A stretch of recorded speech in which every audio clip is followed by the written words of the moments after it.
Shalom Bapak Ibu Saudara, dimanapun Bapak Ibu Saudara berada, mari kita berkesempatan untuk memuji Tuhan, untuk meninggikan nama Tuhan. Mari kita berdoa untuk mengawali pada sore hari ini. Tuhan Yesus, kami mengucap syukur untuk segala kebaikan-Mu Bapa. Kami mengucap syukur untuk kasih-Mu, kami mengucap syukur untuk kemurahan-Mu Tuhan. Biarlah Engkau hadir Tuhan dalam ibadah worship at home pada sore hari ini Bapa. Kami undang hadirat-Mu melawat setiap kami undang hadirat-Mu memberkati setiap kami Bapa. Di dalam nama Tuhan Yesus kami berdoa, haleluya, amin. Mari kita mau datang ke hadirat Tuhan, datang ke bait Allah.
Sebab Dia baik, bawasannya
kasih. Tuhan, kami mengucap syukur kepadamu karena Engkau Allah yang begitu baik bagi kami.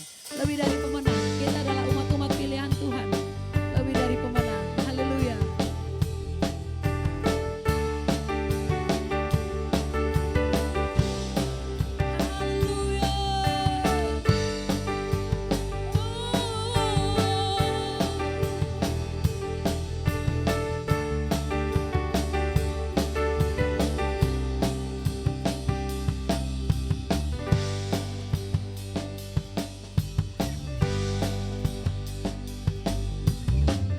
Lebih dari pemenang dalam segala perkara, iblislah dikalahkan oleh kuasa darahnya. Jika Allah di pihak kita, siapa dapat melawan? Kita lebih dari pemenang, lebih dari pemenang, lebih dari pemenang dalam segala perkara. Iblislah dikalahkan oleh kuasa darahnya.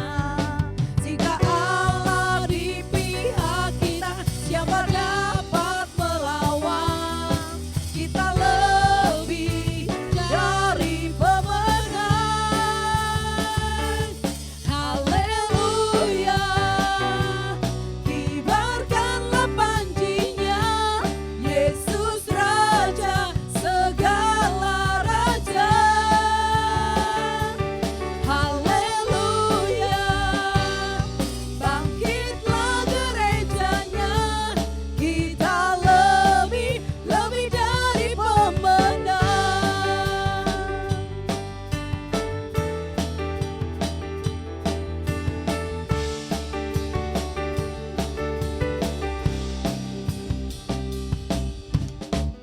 Lebih dari pemenang dalam segala perkara. Iblislah dikalahkan oleh kuasa darahnya. Jika Allah di pihak kita, siapa dapat melawan? Kita lebih dari pemenang. Haleluya, kibarkanlah panjinya, Yesus Raja segala raja. Haleluya, bangkitlah gerejanya, kita lebih dari pemenang. Lebih dari pemenang, kita adalah umat-umat lebih dari pemenang yang Tuhan persiapkan, haleluya.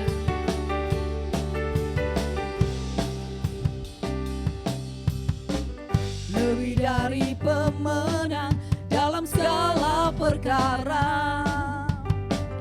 Iblislah dikalahkan oleh kuasa darahnya. Jika Allah di pihak kita, siapa dapat melawan? Kita lebih dari pemenang. Haleluya, kibarkanlah panjinya, Yesus Raja segala raja. Haleluya, bangkitlah gerejanya, kita lebih dari pemenang. Haleluya, kibarkanlah panjinya, Yesus Raja segala raja. Haleluya, bangkitlah gerejanya, kita lebih dari pemenang. Kita lebih dari pemenang. Kita lebih dari pemenang. Haleluya, kita adalah umat yang lebih dari pemenang. Mari kita lebih dalam lagi masuk dalam hadirat Tuhan. Terima kasih Tuhan, saat kami datang di hadirat-Mu Tuhan, Engkau memberkati membentuk kami menjadi anak-anak-Mu yang lebih dari pemenang Tuhan. Kami bersyukur menjadi milik-Mu Tuhan. Kami bersyukur menikmati kasih-Mu Tuhan. Kasih yang tiada duanya. Thank you Jesus.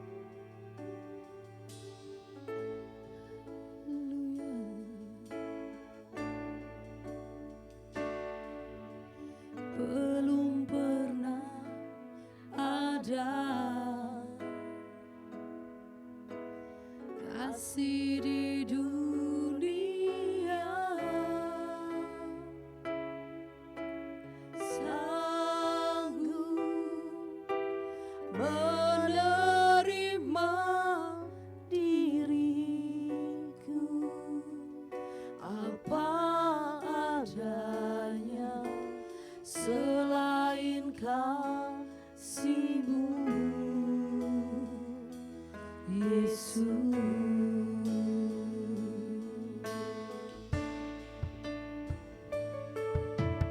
Takkan ada lagi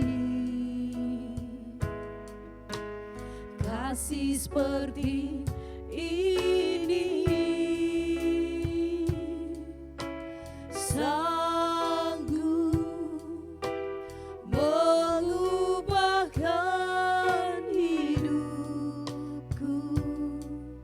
Menjadi baru selain kasih-Mu,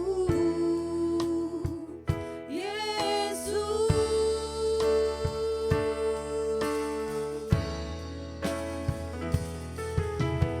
Kau ku kagumi dalam hati, kasih-Mu tiada duanya. Sampai kini ku akui kasih-Mu tiada duanya. Terima kasih buat kasih-Mu yang tiada duanya Tuhan. Belum pernah ada kasih di dunia sanggup menerima hidupku apa adanya selain kasih-Mu, Yesus.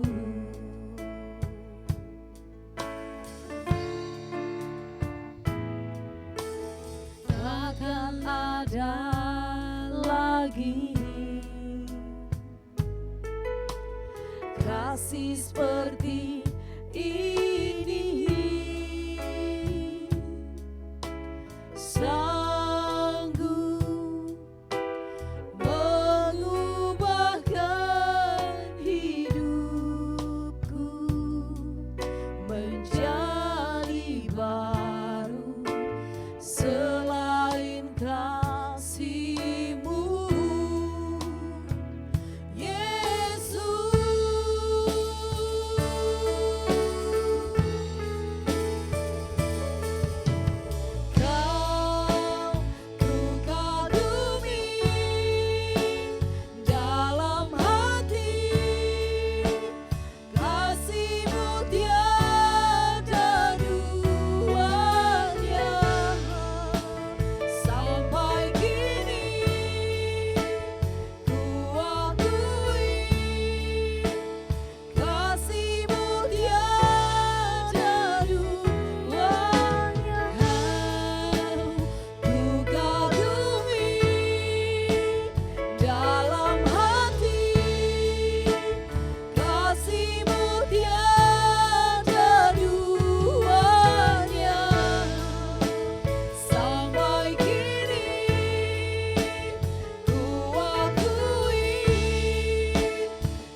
Kami bersyukur kepadamu ya Tuhan malam hari ini.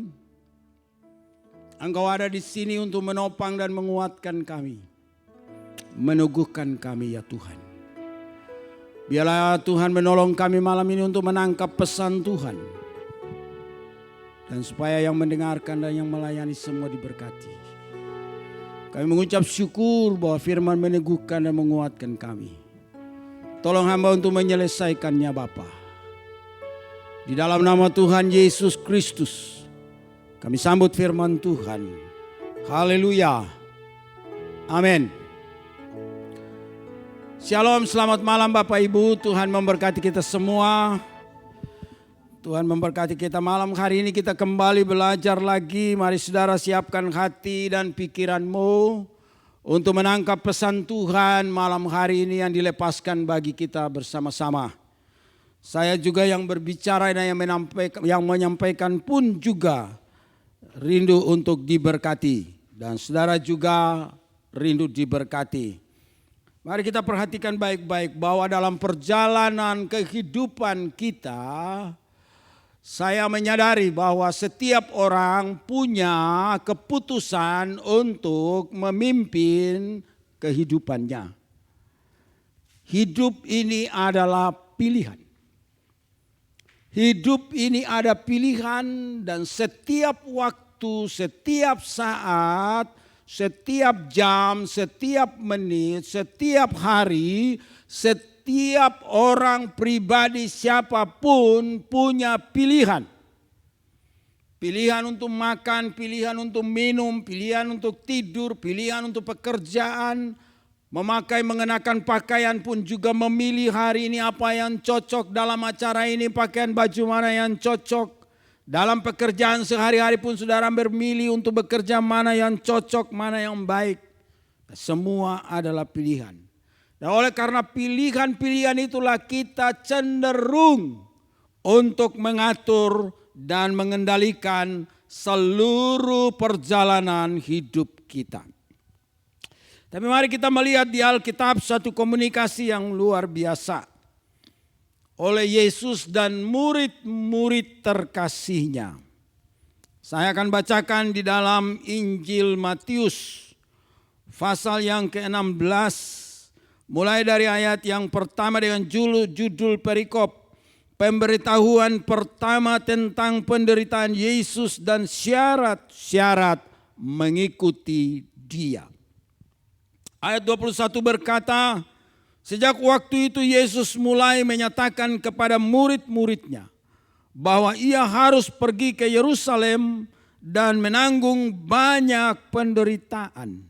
Tolong garis bawahi kalimat menanggung banyak penderitaan. Dari siapa? Dari pihak tua-tua, imam-imam kepala dan ahli-ahli Taurat, lalu dibunuh dan dibangkitkan pada hari ketiga. Tetapi Petrus menarik Yesus ke samping dan menegur dia. Katanya, Tuhan, kiranya Allah menjauhkan hal itu. Hal itu sekali-kali takkan menimpa engkau.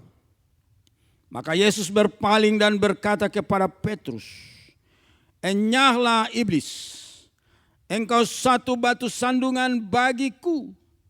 Sebab engkau bukan memikirkan apa yang dipikirkan Allah, melainkan apa yang dipikirkan manusia. Kemudian inti beritanya atau ayat kuncinya di dalam ayat yang ke-24. Lalu Yesus berkata kepada murid-muridnya, setiap orang yang mau mengikut aku, dia harus menyangkal dirinya, memikul salibnya, dan mengikut aku. Nah, Bapak Ibu Saudara yang diberkati oleh Tuhan, ada 3 kalimat, 3 kata di sini. Sangkal diri, pikul salib, lalu mengikut Yesus atau mengikut Tuhan. Apa artinya sangkal diri, Bapak Ibu?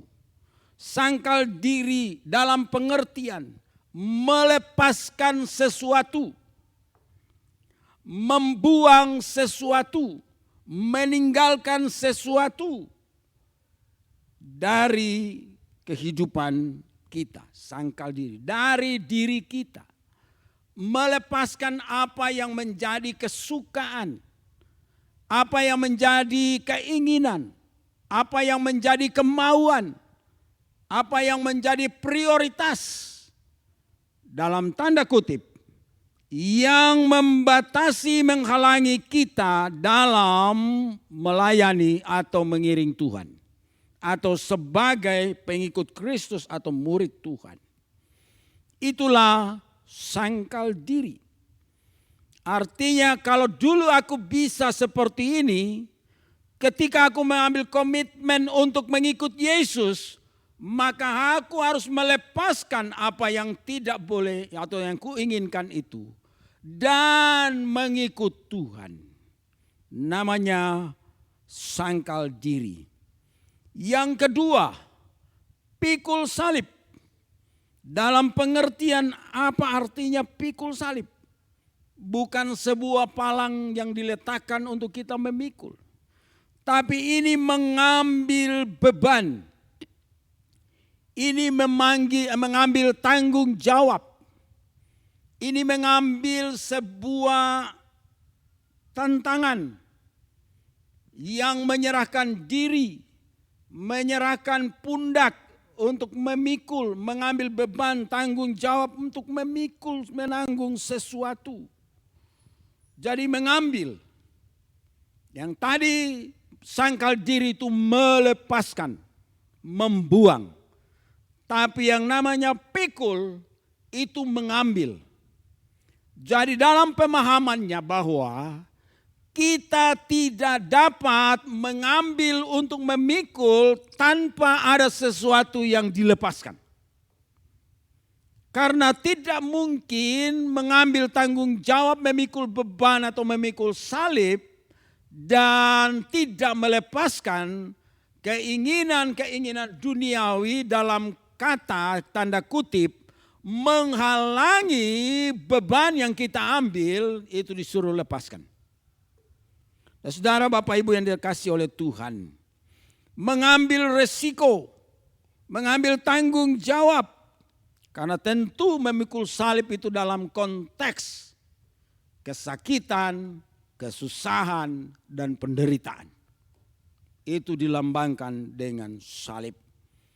Kemudian yang terakhir adalah baru mengikut Tuhan.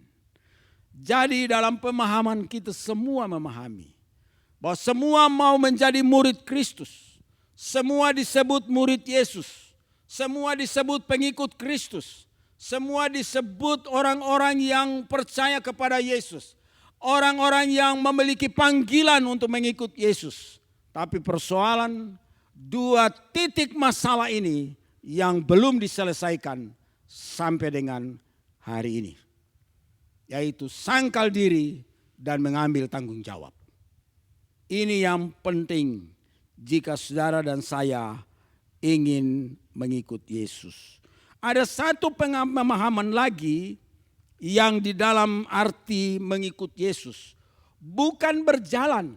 Mengikut Yesus tidak bicara soal jalan atau mengiringi Yesus di depan, kita jalan di belakang. Ataupun ya pemimpin di depan kita ikut. Ini dalam pengertian bukan melangkah. Tapi dalam pemahaman Tuhan yang mengatur hidup kita. Tuhan yang menentukan arah jalan kita. Tuhan yang menolong kita dengan pengertian bahwa kita menurut apa kata Tuhan. Itu yang disebut baru mengikut aku. Nah, Bapak Ibu Saudara yang diberkati oleh Tuhan. Ini merupakan hal yang sulit untuk dipahami dan tidak mudah untuk dijalankan. Sekali lagi, hal yang sulit bahkan tidak mudah untuk dijalankan. Sebab konteks melepaskan segala sesuatu yang menghalangi kita dan juga mengambil tanggung jawab. Orang punya pilihan karena menyangkut kesenangan. Orang menentukan pilihan karena menyangkut untung atau rugi. Orang menentukan pilihan karena apakah itu nyaman bagi dia. Jadi hal ini merupakan hal yang sulit dipahami dan tidak mudah untuk dijalankan. Bapak Ibu Saudara yang diberkati oleh Tuhan, kita mempunyai kecenderungan untuk mengatur dan menentukan semua keputusan dengan diri kita sendiri. Kita cenderung untuk menentukan semua keputusan sendiri. Dan jarang melibatkan Tuhan, padahal kita selalu bilang bahwa kita berdoa. Saya punya kesaksian semalam, beberapa hari Rabu semalam, bahwa saya minta kekuatan dari Tuhan ketika saya sakit dalam perjalanan. Saya hanya berdoa, Tuhan beri aku kekuatan. Tapi aku minta petunjuk dari dokter. Pemahaman dokter apakah aku boleh melanjutkan perjalanan dari Lumajang ke Malang. Dokter menjawab bisa. Nah, dokter menjawab bisa mengizinkan saya berjalan. Tapi dokter tidak memberi saya kekuatan. Inilah yang saudara mengerti. Dokter tidak memberi saya kekuatan. Tapi dokter menjawab saya bisa pergi. Jadi awalnya saya doa, Tuhan beri aku kekuatan. Karena aku tahu hanya itu yang bisa dikerjakan oleh Tuhan. Dan dokter tidak bisa mengerjakan. Tapi saya minta pemahaman dokter. Bisakah dari hasil diagnosa, bolehkah aku melanjutkan perjalanan sampai ke Malang? Dokter bilang bisa, tapi asal pelan-pelan. Dan aku yakin bahwa aku bisa jalan dengan pelan-pelan. Karena kekuatan itu datang daripada Tuhan. Nah inilah yang kita harus memahami. Tidak mudah untuk dijalankan. Ini sangat sulit. Jadi kita mempunyai kecenderungan untuk mengatur dan menentukan semua keputusan sendiri. Saya cenderung untuk belajar untuk tidak mengatur perjalanan saya. Saya bilang Tuhan kasih kekuatan. Saya punya pilihan untuk kembali pulang ke Pasirian. Tetapi saya bertanya Tuhan beri aku kekuatan. Dan dokter bilang boleh pergi. Dan itulah yang petunjuk daripada Tuhan. Jadi saya sudah berdoa, Tuhan berbicara lewat dokter dan saya boleh pergi. Dan saudara tahu bahwa dokter itu adalah dokter Muslim. Yang memberi jawaban kepada saya. Nah, kita ini dibesarkan dengan budaya berjuang dan bekerja keras. Kita dibesarkan dengan budaya perjuangan. Kita dibesarkan dengan budaya kerja keras. Kita dibesarkan dengan budaya pantang menyerah. Karena selalu dalam menentukan hidup kita menjadi pioner untuk menentukan aku begini dan begitu. Kamu begini dan begitu. Dia begini dan begitu. Itulah kita. Jadi kita mempunyai, kalau kita dibesarkan dengan budaya berjuang dan bekerja keras. Kita tidak dibiasakan untuk menyerah pada keadaan atau melepaskan kendali kehidupan kepada orang lain. Dengarkan baik-baik.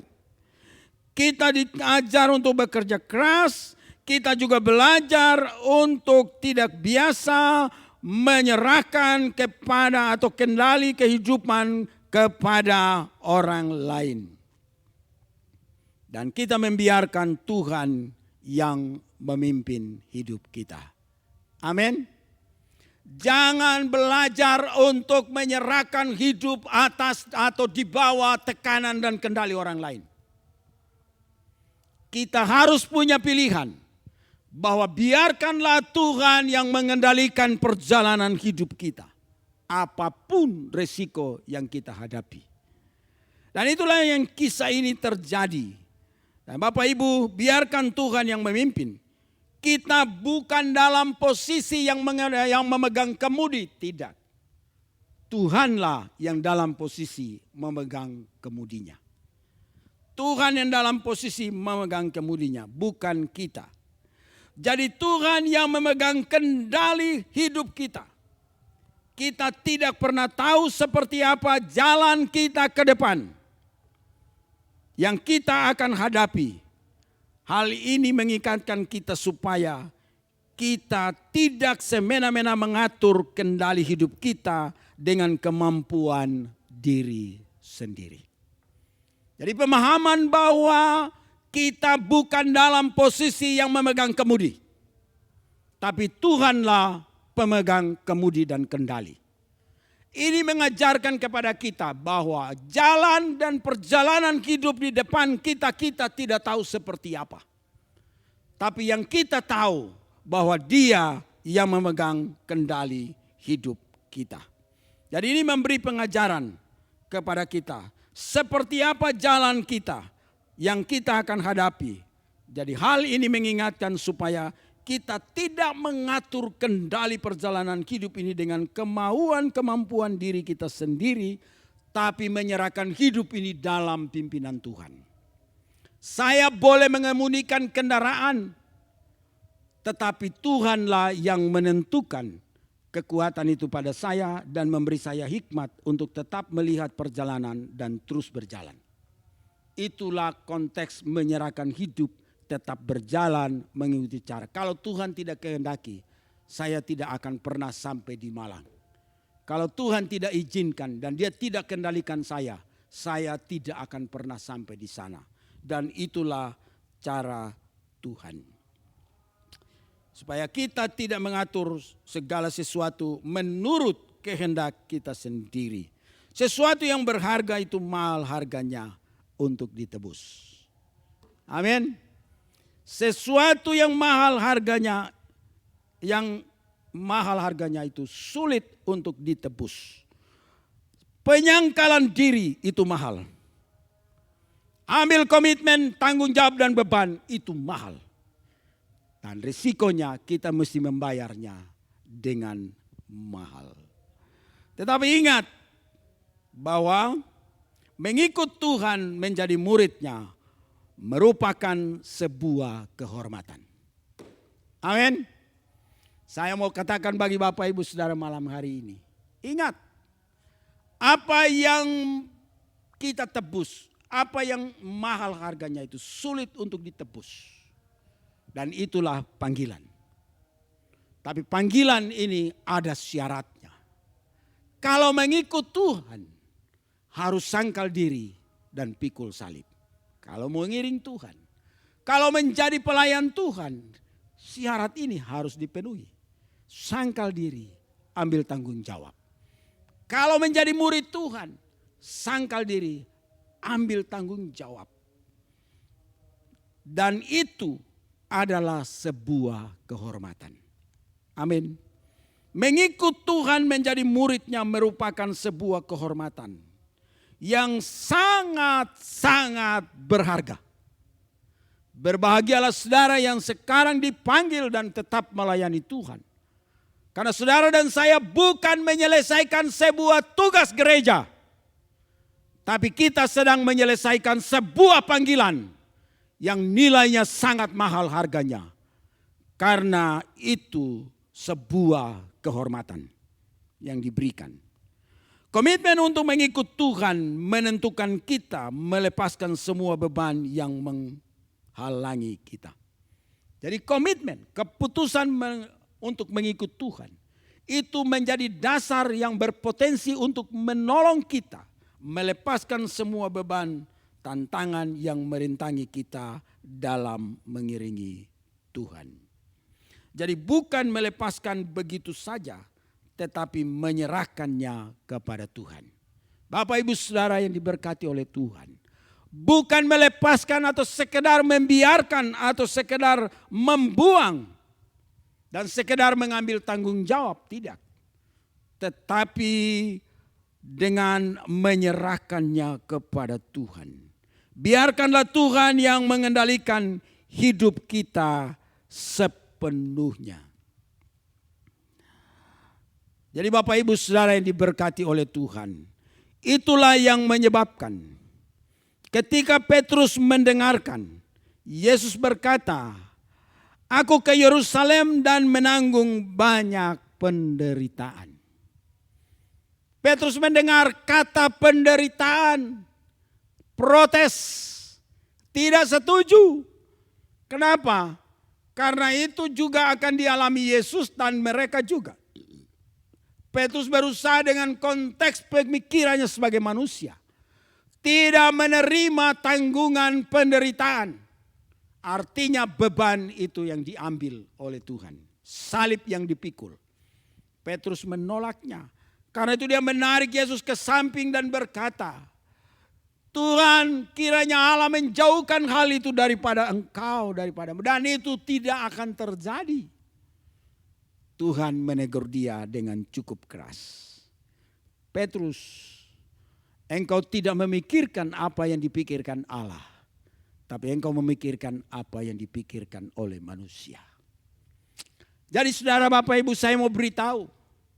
Apa konsep Petrus di dalam dialog ini? Saudara tahu? Petrus berfokus kepada penderitaan. Dan dia tidak melihat kepada syarat yang dilepaskan oleh Tuhan.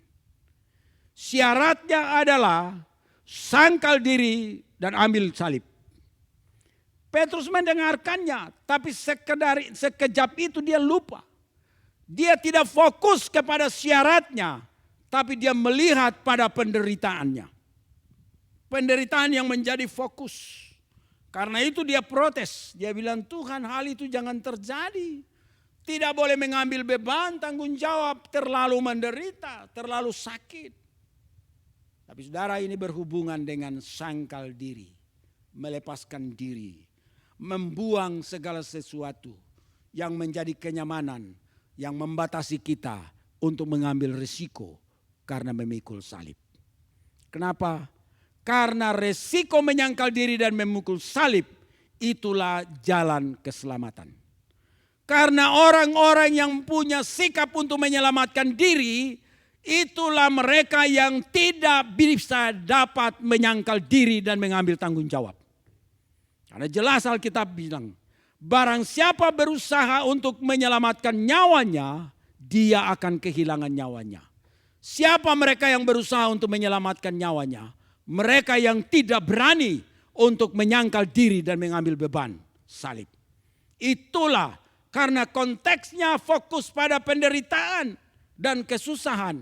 Dan mereka pikir bahwa penderitaan dan kesusahan mendatangkan kematian. Dan Yesus berkata, kalau kamu mati berjuang untuk mempertahankan hidup, kamu akan kehilangan nyawa. Tapi kalau kamu mati karena mengikuti syarat yang kuberikan, kamu akan mendapatkannya dan hidup. Jadi konteks Alkitab, pemahaman Yesus berbeda dengan pemahaman dunia. Maaf bicara, Petrus sedikit meleset. Karena ia melihat pada fokus penderitaan. Dan dia tidak melihat kepada syarat yang diajukan atau dibilang oleh Tuhan. Kalau siapa mau jadi muridku, sangkal diri dan ambil beban, pikul tanggung jawab.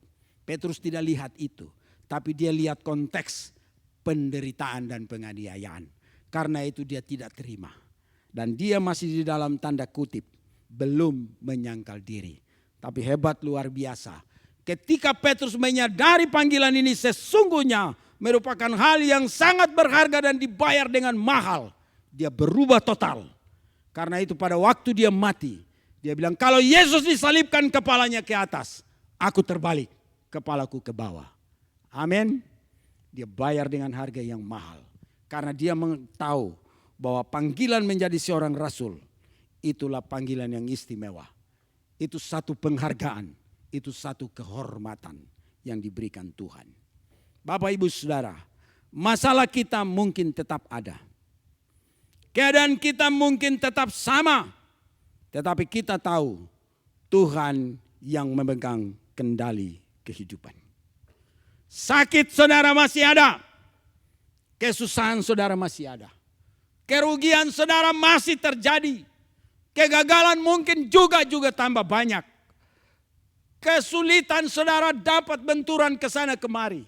Belum ada jalan dan solusi yang terbuka keluar. Belum ada pilihan-pilihan yang tepat bagi saudara.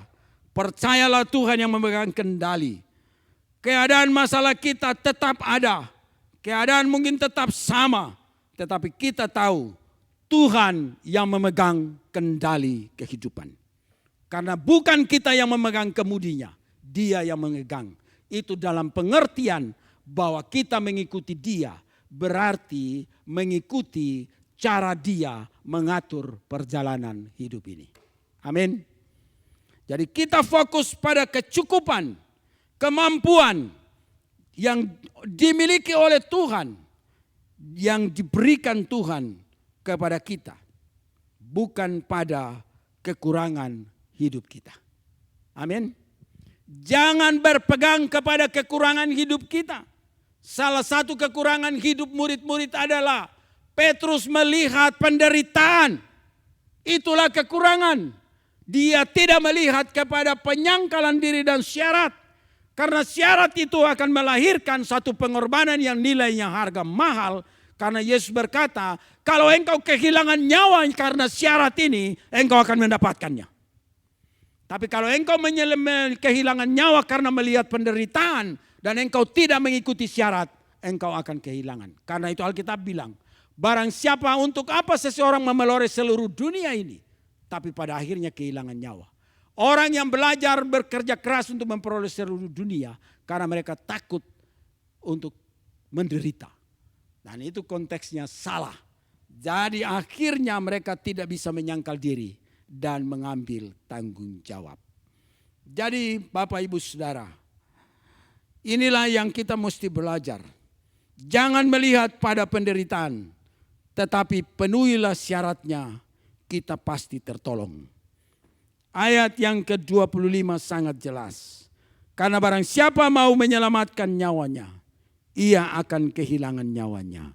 Tetapi barang siapa kehilangan nyawanya karena aku, ia akan memperolehnya. Saya terjemahkan dalam bahasa terjemahan. Barang siapa mempertahankan nyawanya, artinya melihat penderitaan dan berusaha untuk memperoleh seluruh dunia, Tuhan bilang engkau akan kehilangan. Tetapi engkau mengikuti syarat dengan penyangkalan diri dan mengambil bagian tanggung jawab sampai engkau mati, Tuhan bilang engkau akan mendapatkannya. Itulah yang diajarkan Tuhan kepada kita.